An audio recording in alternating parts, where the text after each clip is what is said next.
Vamos resumir a questão da teoria quântica de uma forma bem simples.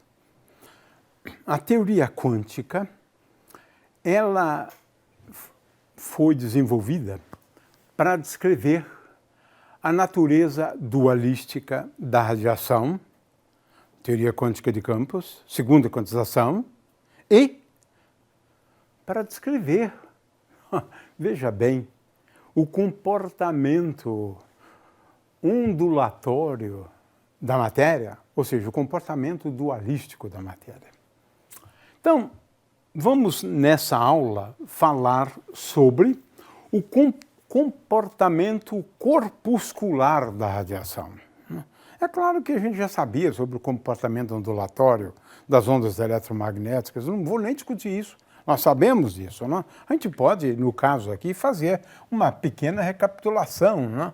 Alguns acreditam a Isaac Newton a ideia da teoria corpuscular da luz. É verdade, ele realmente concebeu a luz como composta por partículas. Ele explicava a reflexão, refração, com base nisso, na realidade. Ele tem um livro que foi recém-traduzido pela EDUSP, né, sobre luz, e aí que ele lança, então, essa ideia. Né?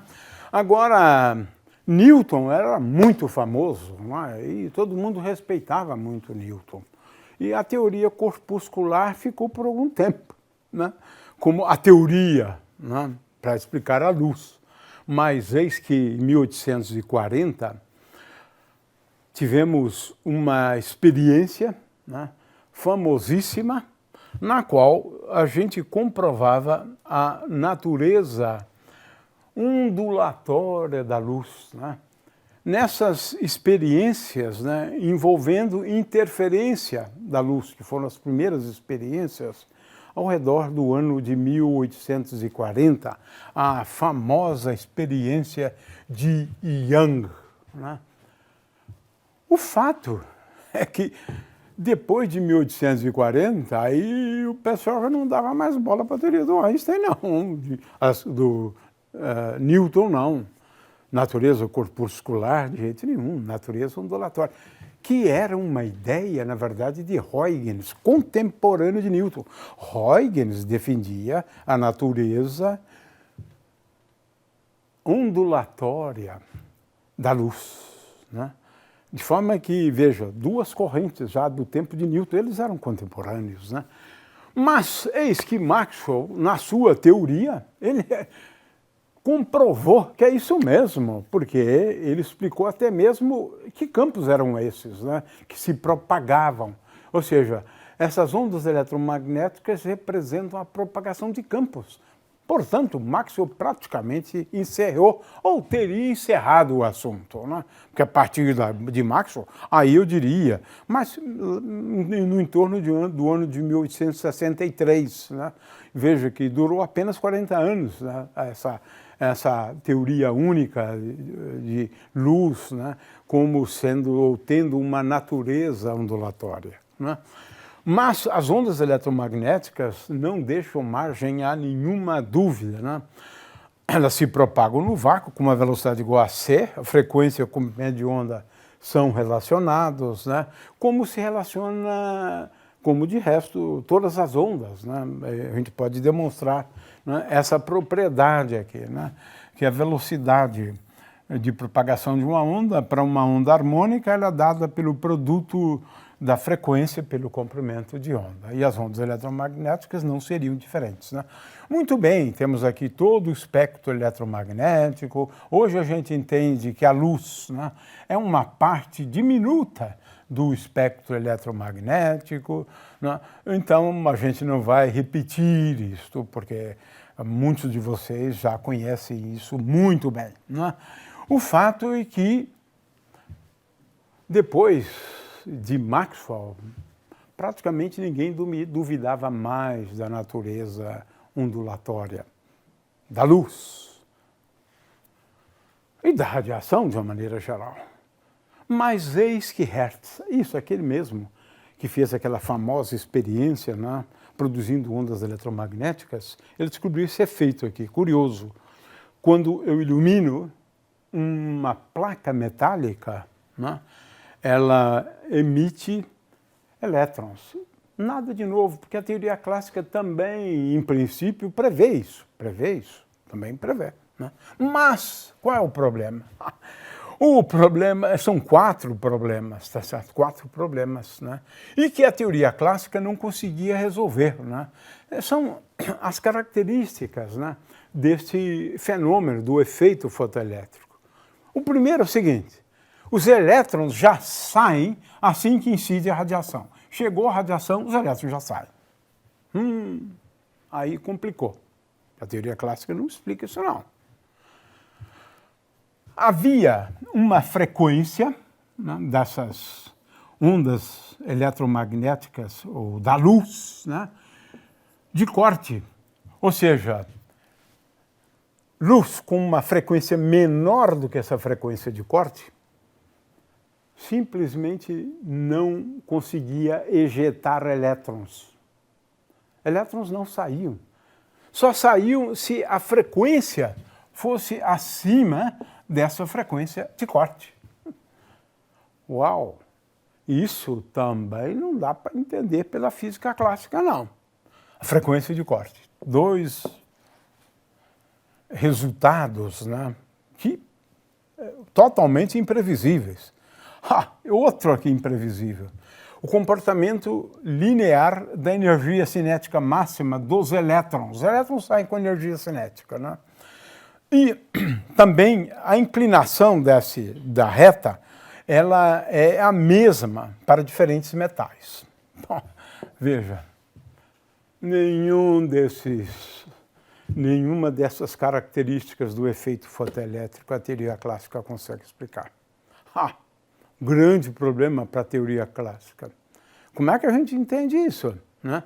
À luz da teoria clássica da radiação, né, como sendo ondas eletromagnéticas, luz como ondas eletromagnéticas, né? Aqui eu tenho, então, um comportamento, veja que até uma determinada frequência, que é a frequência de corte, aqui eu tenho a frequência, até a frequência de corte, simplesmente não saem elétrons.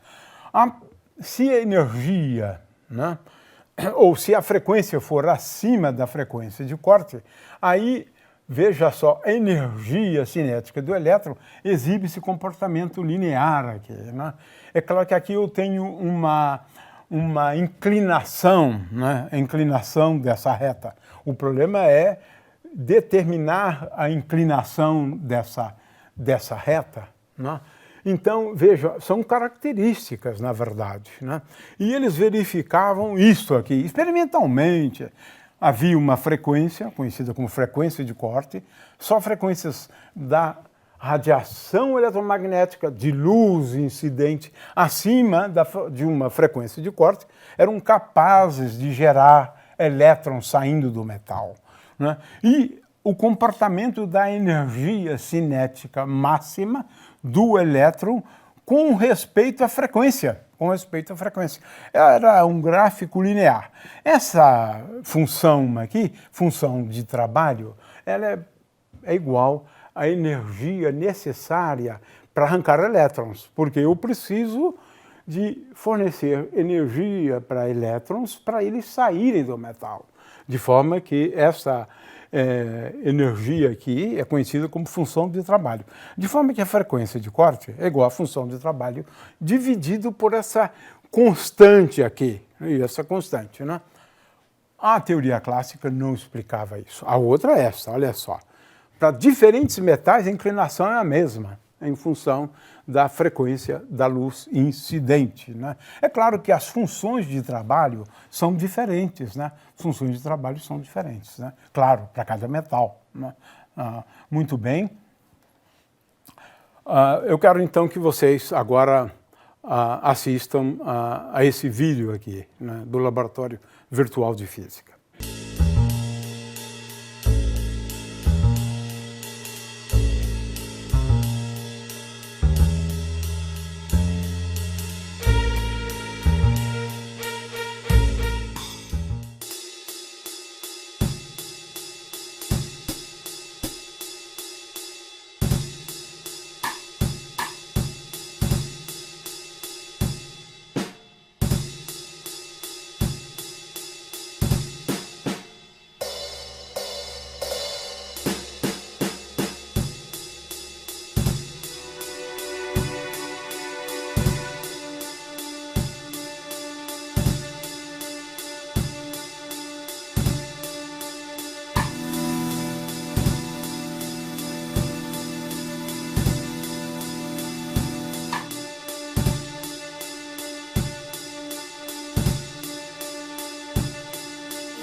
Muito bem.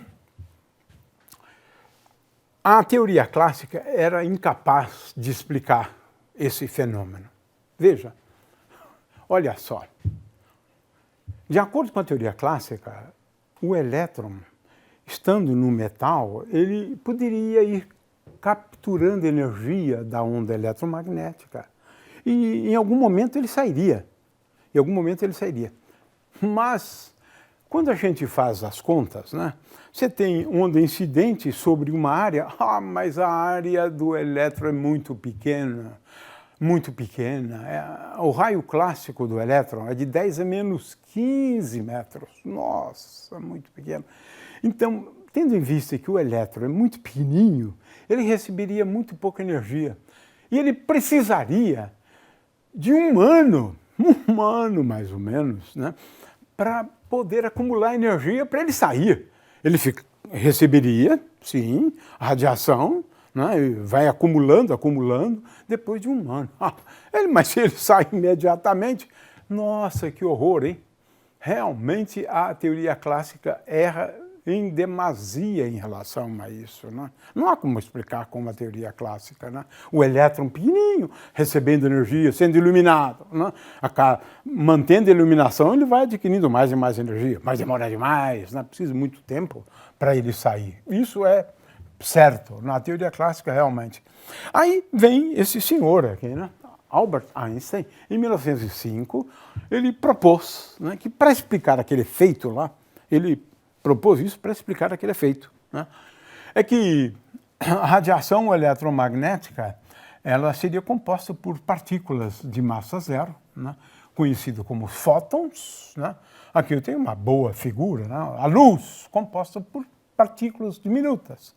E estas partículas elas são tais que se a radiação eletromagnética tem uma frequência Ni, ela é composta por fótons cuja energia é igual a H. H é aquela constante introduzida por Planck. Utilizou a ideia de Planck, claro, 5 anos depois. Né? De forma que a energia dos fótons é igual a H vezes Ni. Aliás, Einstein nunca ganhou o prêmio Nobel por conta da teoria da relatividade. Ele ganhou o prêmio Nobel por conta dessa proposta, dessa descoberta, onde, de acordo com ele, a radiação eletromagnética, qualquer que seja ela, é composta por fótons e a energia dos fótons está associada à frequência da radiação eletromagnética, das quais eles são os constituintes, na verdade. Então, a radiação eletromagnética é constituída por fótons. Né? Ideia fantástica. Né? Fóton, portanto, é o quantum da radiação eletromagnética. Essa é a base da eletrodinâmica quântica hoje. Né? Na verdade, fótons são partículas e o problema é como descrever partículas fundamentais, né, como o fóton, usando a teoria quântica. E essa teoria é a eletrodinâmica quântica, que é mais complicada. A mecânica quântica veio depois. Mas a mecânica quântica é mais acessível para as pessoas de uma maneira geral. Essa teoria, a eletrodinâmica quântica, já é mais complexa. Quantização do campo, isso é complicado, muito complicado. Muito bom. Agora, como é que isso resolve, né, o problema lá? Em primeiro lugar, não há necessidade de um retardo. Por quê? Se esse fóton tem energia suficiente, ele bate no elétron e já joga o elétron para fora do metal. Ele tem energia maior do que a função de trabalho, que é energia mínima para remover um elétron do metal. Então, ele cede a sua energia, né, em primeiro lugar, para remover o elétron do metal. E depois dá uma energia cinética para o elétron. Assim era a ideia, essa é a ideia. Funciona que é uma maravilha, né? Claro, porque agora, veja, essa energia, né, que é H vezes F, ou H vezes Ni, né, ela é utilizada para arrancar o elétron, portanto, ela é igual a W mais a energia cinética máxima dos elétrons. Pronto. Explicou o comportamento linear. Explicou também a frequência de corte. Ora, para arrancar um elétron, veja só, para arrancar um elétron, basta ter energia suficiente. O que é suficiente? É uma energia acima da função de trabalho. Mas se não tiver energia acima da função de trabalho, não sai elétrons. Não tem energia para arrancar os elétrons, né? Então, isto aqui é simplesmente fantástica, essa explicação. E mais, ele deu agora, determinou essa constante. E aquela constante linear ali é a constante de Planck. Pronto. Explicou tudo sobre o efeito fotoelétrico. O que é o fóton hoje? Bom, hoje nós sabemos, fóton é uma dessas partículas que existe desde a origem do universo. É uma das 61 partículas. Aqui eu tenho, não uma tabela periódica, mas a tabela das partículas elementares, os constituintes últimos de tudo.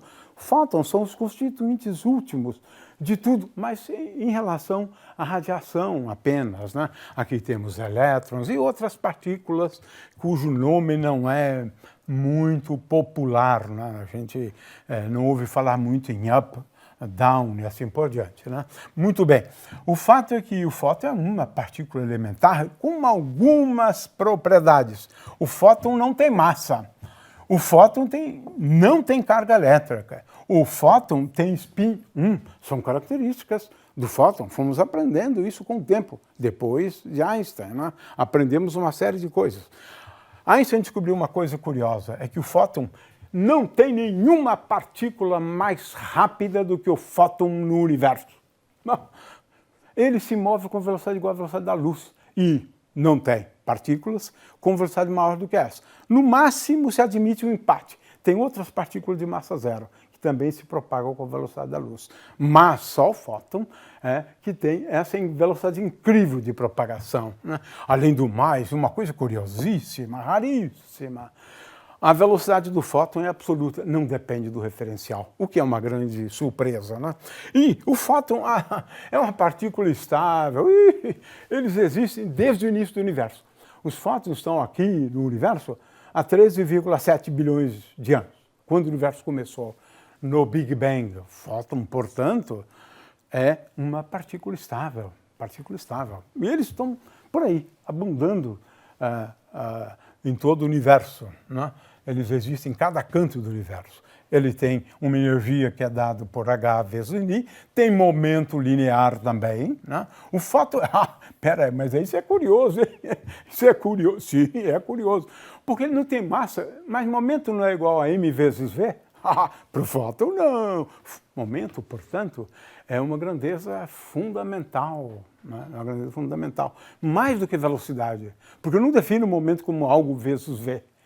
Fóton tem momento linear e esse momento é dado pela energia dividido pela velocidade da luz. E a gente pode comprovar isso, né, ao incidir um fóton sobre uma plaquinha, mas é claro que ela tem que ser uma plaquinha muito leve, né? Ele se desloca, mas muitos fótons incidindo deslocam sim uma placa, né?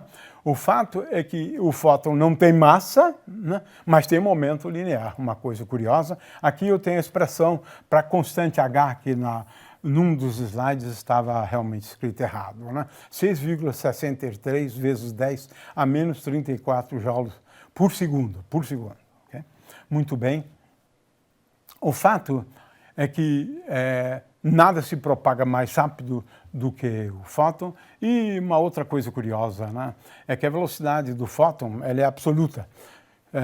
Nesse referencial aqui, né, ela tem uma velocidade igual a c, e nesse outro aqui, que vê aquele em movimento, também tem uma velocidade igual a c. É uma coisa realmente bastante interessante sobre o fóton, né? A gente tem que desenvolver uma teoria quântica para descrever as interações envolvendo os fótons, para descrever fótons, né? E para descrever fótons também, né? Fótons, eles têm só estados de helicidade igual a zero, quer dizer, o spin ele está sempre na direção perpendicular à direção de propagação, né? E aí nós somos aqui remetidos, né, aquela ideia da polarização da luz, porque está relacionado realmente a essa propriedade dos fótons, né? É claro que Einstein logo entendeu, né, que o efeito fotoelétrico acontecia porque você pode ter uma colisão, né? Aliás, uma absorção, mas é uma colisão que nesse caso absorve o fóton. Ele absorvendo esse fóton, ele sai com energia, que é a energia do fóton, mas a energia que ele tinha. Essa é a explicação, então, para esse efeito fotoelétrico, né? Muito bem, de forma que a gente já comentou isso, né? A energia do fóton é utilizada para arrancar o elétron, a função de trabalho, e dar uma energia cinética, né, para o elétron, né? De forma que aqui eu tenho uma expressão para a frequência de corte, né, que envolve a constante de Planck, é claro. Isso, então, é o efeito fotoelétrico. Aí agora Einstein explica também a radiação de corpo negro. Ele diz, ora, veja, o que nós temos um objeto aquecido, né, e quando ele emite radiação?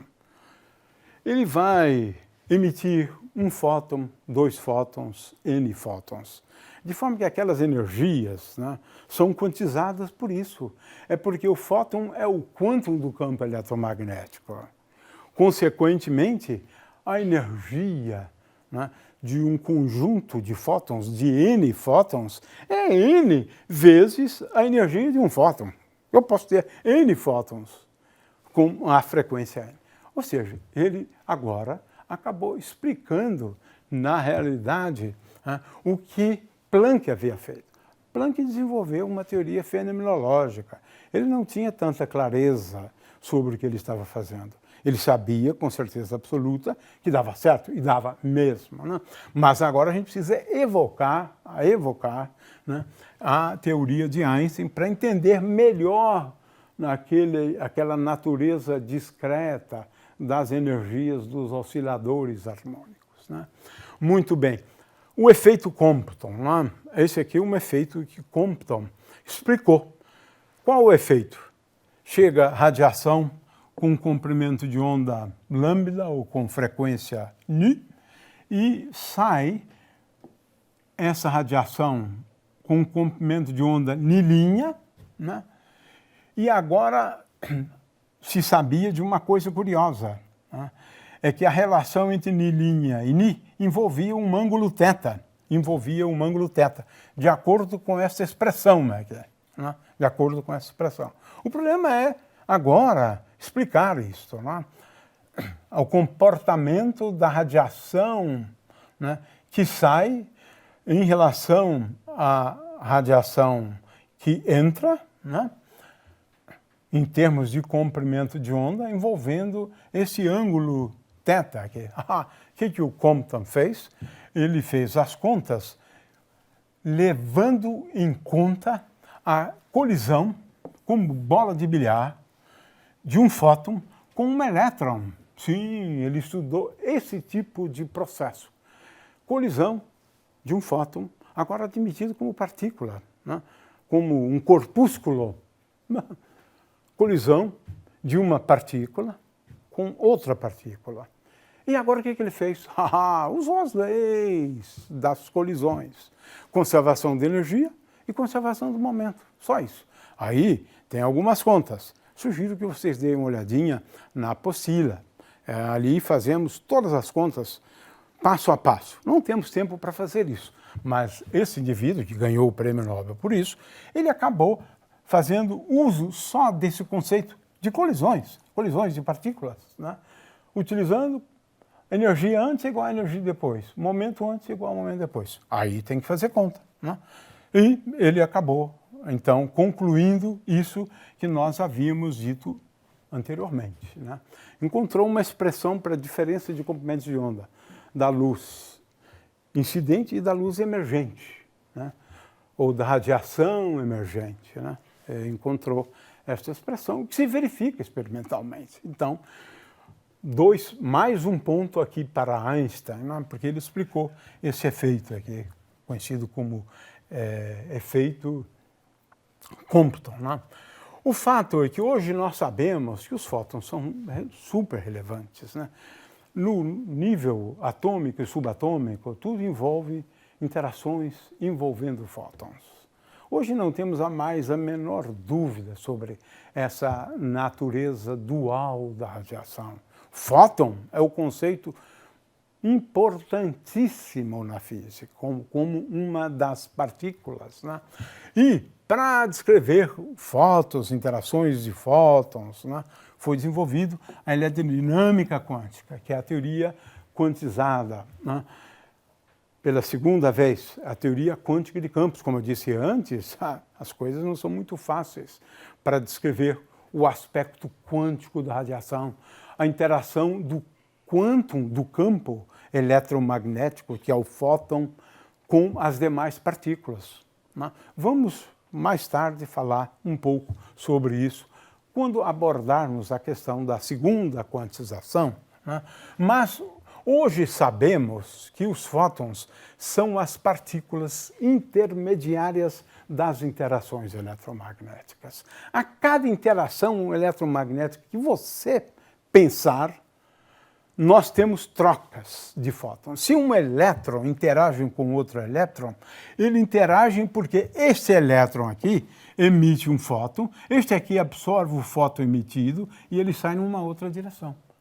É assim que a gente descreve hoje as interações dos elétrons entre si, ou do elétron com o pósitron, ou o elétron com o próton, não importa.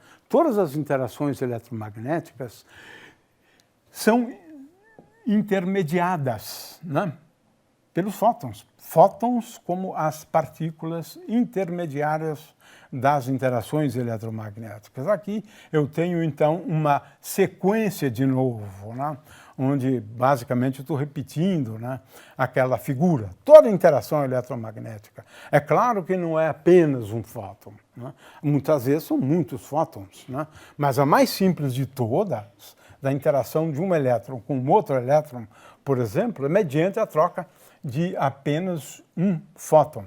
E a eletrodinâmica, ela é baseada toda ela em 4 tipos de interações, né, fundamentais, né? Aqui eu tenho a primeira, que é a emissão de um fóton. A última aqui é a absorção de um fóton, né? Agora aqui tem uma outra curiosa, né, que é a produção de pares. Um elétron, aliás, um fóton de energia elevadíssima pode produzir aqui um elétron e um pósitron. E pode haver também aniquilação de elétron e pósitron. As duas somem, dando lugar a um fóton. Essas são as interações mais fundamentais de todas. A elerodinâmica é para descrever basicamente esses 4 tipos de interações básicas, né? O fato é que hoje nós não temos muitas dúvidas, né, sobre o papel, né, do quantum da radiação eletromagnética ou do fóton, que foi a grande novidade, porque aí nós descobrimos, né, a natureza dual da radiação.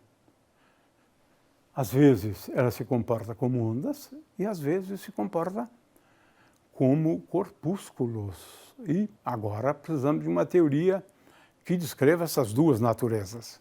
Essa teoria é a teoria quântica de campos, para descrever as interações de partículas dotadas de carga elétrica com fóton.